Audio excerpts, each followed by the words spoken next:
Juillet 1945. L'Angleterre est victorieuse en Europe, mais elle se bat encore en Extrême-Orient contre un Japon aux abois. La paix est pourtant suffisamment avancée pour que l'on puisse tenir des élections générales. Celles-ci sont un véritable coup de théâtre.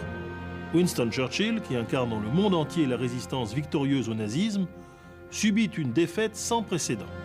Son vice-premier ministre, Clement Attlee, remporte avec le Parti travailliste l'une des plus larges majorités de l'histoire parlementaire britannique. Si le monde entier, de Staline à Truman, exprime sa surprise, l'opinion britannique ne prend pas l'affaire pour une usurpation de pouvoir, mais plutôt comme l'aboutissement d'un processus amorcé en réalité 5 ans plus tôt, en 1940. Car si Churchill est le chef de guerre incontesté du pays, c'est en réalité le Parti travailliste qui a dirigé pendant toutes les hostilités l'organisation intérieure de la Grande-Bretagne à la satisfaction générale. Mais l'élection de 1945 marque par là même un tournant politique majeur de l'histoire de l'Angleterre et même de l'Europe. C'est la naissance de l'État-providence, le welfare state, qui s'imposera peu à peu à tout le continent et se réclamera longtemps de l'expérience travailliste. Mais qu'est-ce que le travaillisme ? Le travaillisme, Labour en anglais, est un parti socialiste original, né progressivement dans les flancs du Parti libéral. Pays guide de la révolution industrielle, l'Angleterre connaît des syndicats, les trade unions, depuis 1820, lesquels ont influé sur la vie du pays en transformant peu à peu les idées sociales de la gauche libérale. Celle-ci passe ainsi du laisser-faire absolu à une législation sociale et à une défense des droits des travailleurs qui lui permet de bénéficier au début du siècle de l'essentiel des voies ouvrières. Mais l'aile marchande des trade unions, méfiante vis-à-vis du libéralisme bourgeois, se rapproche peu à peu des deux petits partis socialistes britanniques. Il faudra pourtant attendre 1919 pour que s'opère une coupure véritable du cordon ombilical avec la transformation du Comité pour la représentation du travail en parti travailliste, totalement indépendant du Parti libéral. Peu après, l'éclatement des libéraux permet ensuite au Parti travailliste de devenir le premier parti de la gauche à la Chambre des communes et d'occuper pour cette raison brièvement le pouvoir à 2 reprises, un an en 1924 et un an encore en 1931, au cœur de la crise économique de 1929. Il en résulte un parti travailliste frustré par ces 2 contre-performances, qui ne tarde pas d'ailleurs à se diviser violemment entre pacifistes qui soutiennent la politique d'apaisement des dictatures menée par Chamberlain et antifascistes, ceux-ci majoritaires, qui dénoncent les abandons de la classe dirigeante face à Hitler. Ce conflit rapproche les antifascistes des quelques anti-munichois conservateurs et libéraux qui se massent autour de la puissante personnalité de Winston Churchill. Aussi, en mai 1940, lorsqu'enfin Churchill remplace Chamberlain à la veille de l'offensive allemande, c'est surtout sur ces nouveaux ministres travaillistes qu'il s'appuie face à une Chambre des communes majoritairement munichoise encore. En 1945, enfin, c'est la victoire totale du travaillisme, c'est-à-dire de Clement Attlee et de son équipe. Qui sont ces hommes ?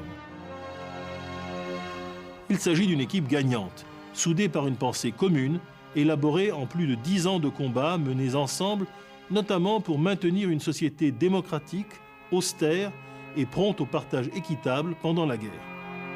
Premier d'entre eux, et sûrement pas chef charismatique, Clement Attlee dirige cette équipe. Travailleur social dans un quartier ouvrier de Londres, venu du libéralisme de gauche, officier dans la guerre des tranchées de 14-18, on l'appelle encore le Major Attlee, toujours vêtu de tweed, Attlee est d'abord un élu local, spécialiste de la gestion d'une grande ville comme Londres, tout à la fois flegmatique et modeste. Ce sont là les qualités que les Anglais aspirent à voir s'exprimer après les 5 années d'héroïsme churchillien. Juste derrière Attlee, on trouve Stafford Cripps, le rigoureux ministre des Finances, chancelier de l'Échiquier, chrétien socialiste dévoué à la cause des pauvres, interlocuteur privilégié des dirigeants indiens et ambassadeur auprès de Staline pendant la guerre.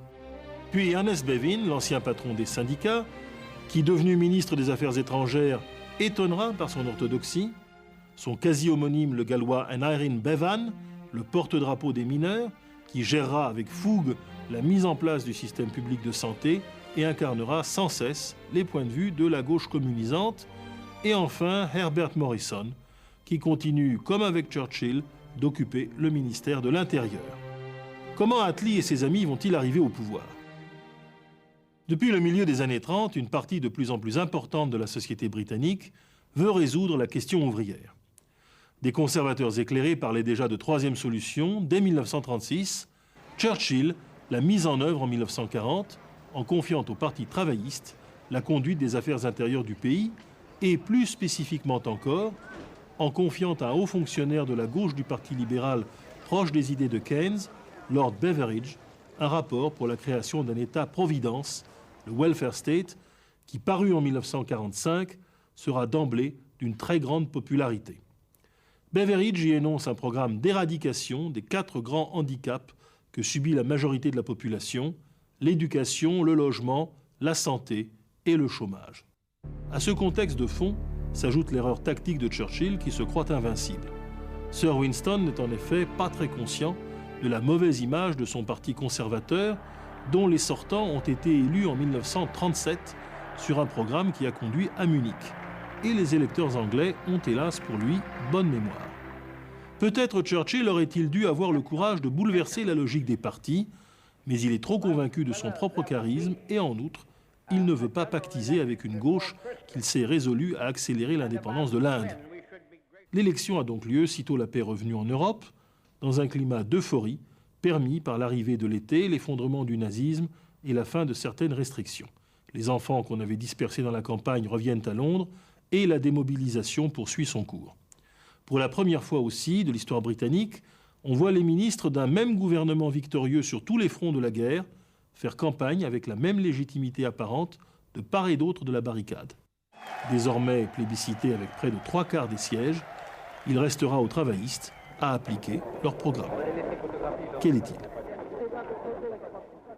D'inspiration rooseveltienne, le programme du Labour est obsédé par la crainte d'une nouvelle crise de déflation provoquée par les surcapacités d'une industrie dirigée vers la guerre. Pour y pallier, le gouvernement va s'efforcer de soutenir la demande, mais en la canalisant vers des consommations collectives, logements neufs et santé publique, tout en s'efforçant de diriger l'économie en prise directe par la nationalisation industrielle. Celle-ci est spectaculaire. Banque d'Angleterre, charbonnage, électricité, chemin de fer, compagnies aériennes, industrie de défense, chantier naval, une partie de l'automobile et même un temps le transport routier. Pour la première fois depuis le début du siècle, l'Angleterre retrouve enfin le plein emploi, facilité par la reconstruction, mais que l'opinion publique associe directement à ce grand train de mesures. Sur le plan social, outre un programme de mobilisation en matière de logement, c'est la création d'un service public national de santé, le National Health Service, qui frappe les imaginations en instaurant une médecine publique entièrement fonctionnalisée. L'Angleterre accorde une priorité à l'hôpital public et assure une très bonne médecine de proximité. Le service sera moins satisfaisant en matière de spécialité, mais il assure dans l'immédiat la gratuité totale des soins. Ces mesures sociales généreuses et en rapport avec un passé d'exploitation permettent de bien faire accepter une politique de grande austérité à l'avenir. Dès 1946, l'Angleterre grevée de dettes de guerre est en effet quasiment en cessation de paiement. L'inflexible Cripps préfère rationner les biens en s'efforçant de les répartir avec justice plutôt que de céder à l'inflation. À terme, ce socialisme à la ceinture serrée et à la monnaie trop forte érodera tout de même progressivement le soutien dont bénéficie la gauche. Il s'agit au total d'un bilan considérable qui aura modifié en profondeur la société britannique pour près de 30 ans et inspiré de nombreuses émules sur le continent. Pourtant, avec les difficultés économiques graves qui débutent dans les années 60, les critiques vont commencer à fuser sur les erreurs de 1945. Comment peut-on les interpréter ? Un premier volet de critiques venues de la gauche remet en cause l'approche essentiellement sociale et économique des problèmes qui fut celle d'Attlee et de son gouvernement. L'éducation fut certainement le grand ratage de 1945, puisqu'au total, le brassage social est bien moindre à l'arrivée dans l'Angleterre socialiste que dans les États continentaux, même conservateurs, de l'après-guerre. Cette ségrégation maintenue nourrira les révoltes culturelles des années 60. Mais des critiques bien plus dures sont venues de la droite dans les années 70. Historien militaire à l'origine, Coralie Barnett se fait le procureur des retards technologiques de l'Angleterre en 1945 dans une série de livres retentissants.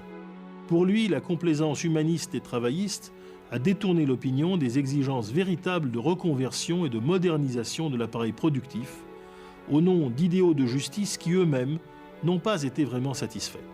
Le Parti travailliste aurait ainsi enraciné les Anglais dans l'idée fallacieuse qu'ils étaient les grands vainqueurs de 1945, alors que la rupture avec le passé immédiat aurait dû être plus radicale et sans doute portée sur d'autres objets que les nationalisations. Ces critiques, nées de la crise ultérieure des années 60-70, s'atténuent peu à peu dans les années 90. Ainsi, peut-être, notre conclusion toute provisoire sera-t-elle que l'Angleterre a ouvert la voie, avec beaucoup d'audace, de passion et de sens de la justice, à une société de solidarité et de partage, mais que la vitesse d'épuisement très rapide de ce premier modèle d'État-providence dès 1960 indique bien l'insuffisance de cette approche trop négligente de la concurrence et du progrès technique. En Palestine, Ernest Bevin avait surpris par la dureté et la fermeture arrogante de sa politique moyen-orientale, menant une guerre sanglante et sans concession au mouvement sioniste. Le drame de l'Exodus restera le modèle d'un certain aveuglement du pouvoir travailliste à l'extérieur. Mais au cœur même de la société anglaise, d'autres erreurs, peut-être plus graves, étaient aussi commises. Ce sont celles-là que Mme Thatcher cherchera à corriger à partir de 1979, dans une seconde mutation, tout aussi radicale, mais antinomique de la première.